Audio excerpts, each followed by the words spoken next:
In the name of the Father, and the Son, and the Holy Spirit. Amen. Glory be to the Father, and the Son, and the Holy Spirit, as it was in the beginning, is now, and ever shall be, world without end. Amen. In the name of the Father, and the Son, and the Holy Spirit. Amen. Good morning, class. Good morning, ma'am. How are you today? Very fine. It's nice to hear that all of you are doing good today. To make you feel energized, we will have a short energizer. All you need to do is to copy the steps in the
collaborate and provide a childhood education. Okay, very good. Let's give Kenneth job block. Do you know what is the job block, class?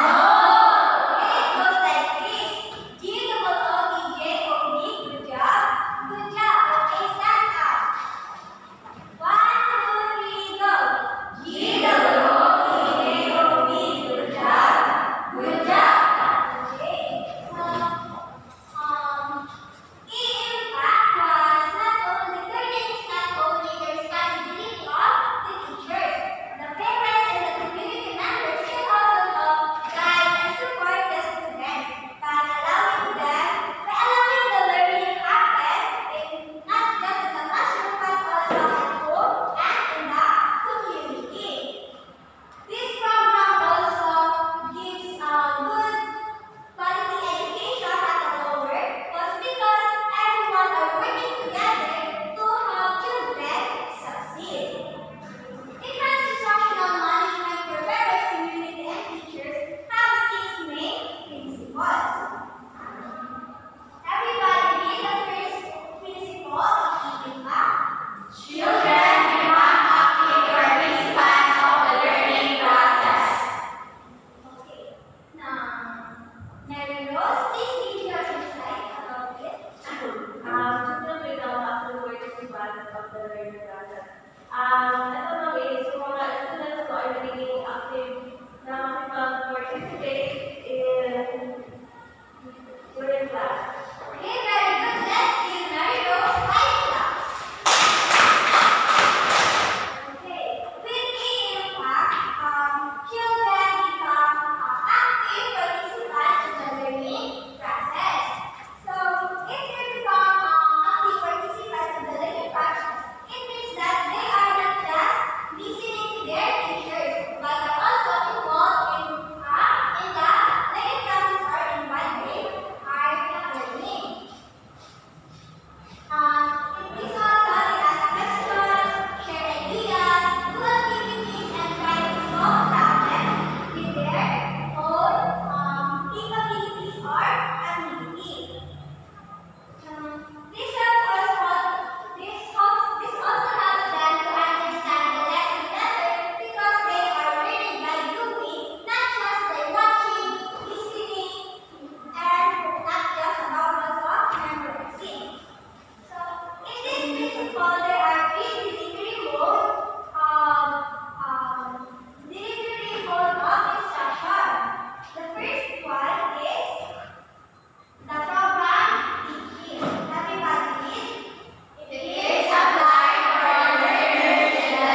and then program learning.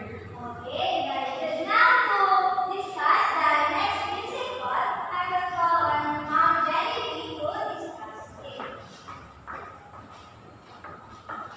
Again, good morning, class. Good morning, ma'am. Okay, we'll proceed to the third principle.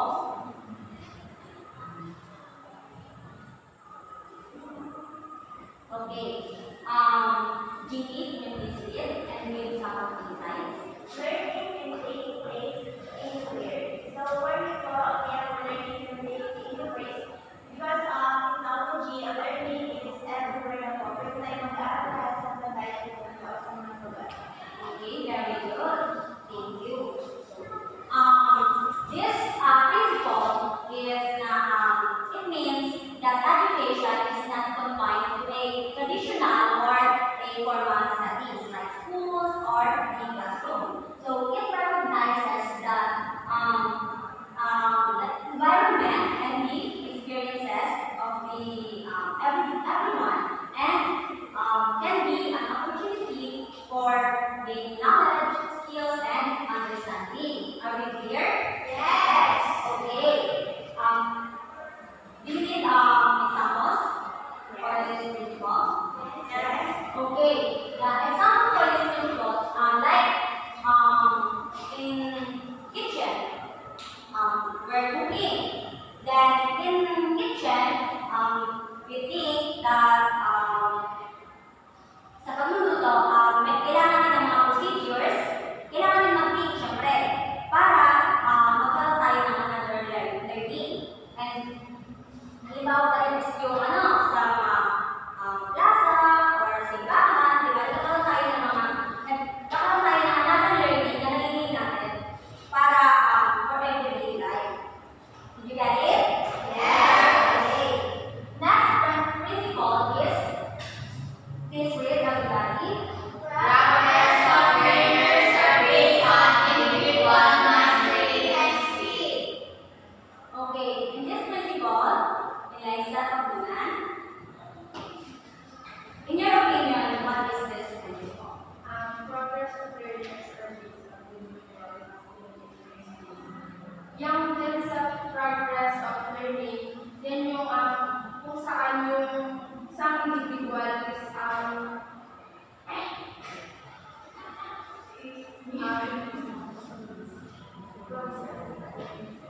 yes, yung lalo sa kanya mas Okay, now, based from Eliza, this principle is focused on mastery based. Okay, this principle is focused on mastery based rather than time based.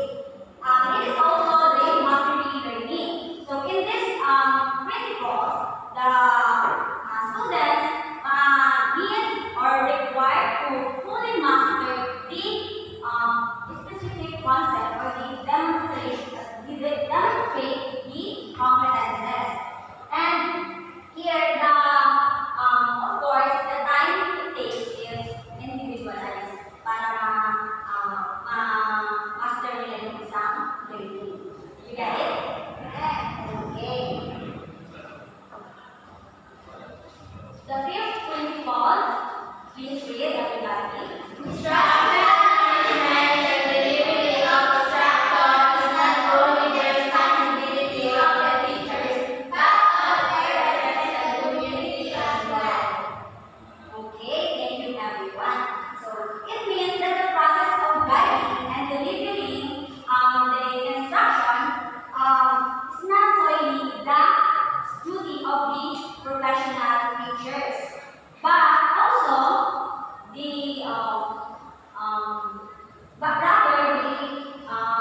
is ating knowledge base. Yes, very good. That's all.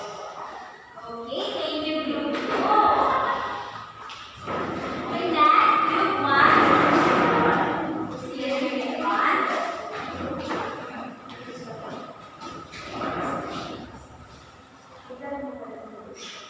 Everyone, good morning. Ang nabigay po namin principles ay mastery.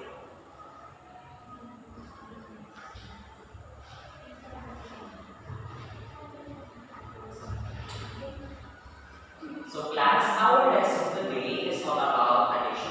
This is mathematics. Our lesson is addition. Now class,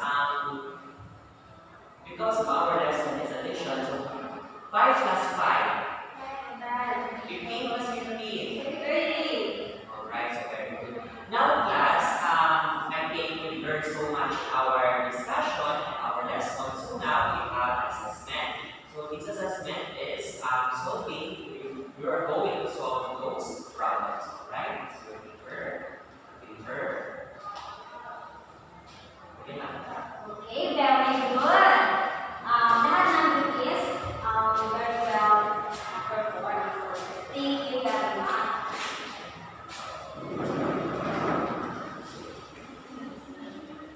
Okay, for our assessment,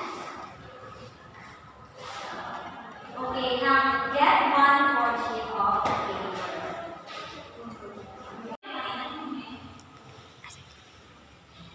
Okay, class, before we end this discussion, let's have an assessment.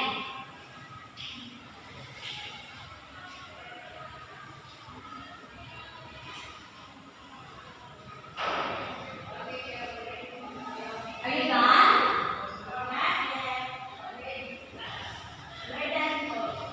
Okay, next.